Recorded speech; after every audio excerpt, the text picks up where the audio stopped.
చేయడానికండి తెలంగాణ గర్జలు చేయడానికి పల్లీలు బెల్లము పల్లీలు దూరగా వేయించుకొని బెల్లం మంచి సన్నగా తరుగుకొని అన్నీ కలిపి ఇందులో మంచి మిక్స్ చేసుకొని ఇలా పొడి తయారు చేసుకొని పెట్టుకోవాలండి.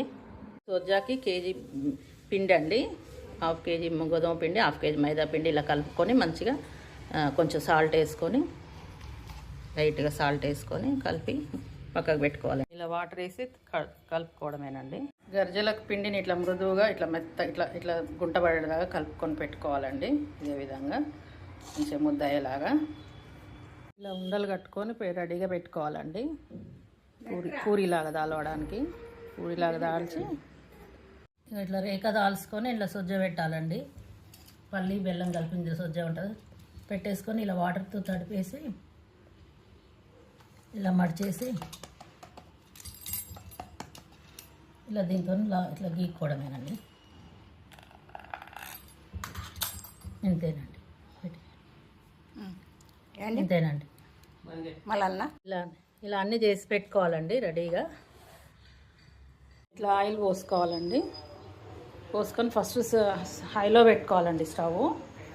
తర్వాత కాల్చేటప్పుడు సిమ్ చేయాలండి. మనం కాల్చేటప్పుడు సిమ్ చేసుకుంటే మంచిగా కాలుతాయండి. ఇలా వేసుకోవడం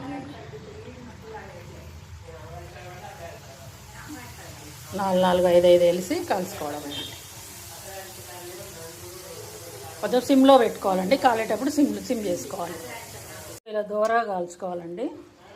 ఇట్లా దూరగా కాల్చుకుంటే మంచిగా అవుతుందండి. ఇట్లా దూరగా కాల్చుకుంటే క్రిస్పీగా వస్తుంది మంచిగా. ఇట్లా ఈవెన్గా కాల్చుకోవాలండి. కాల్చేసుకొని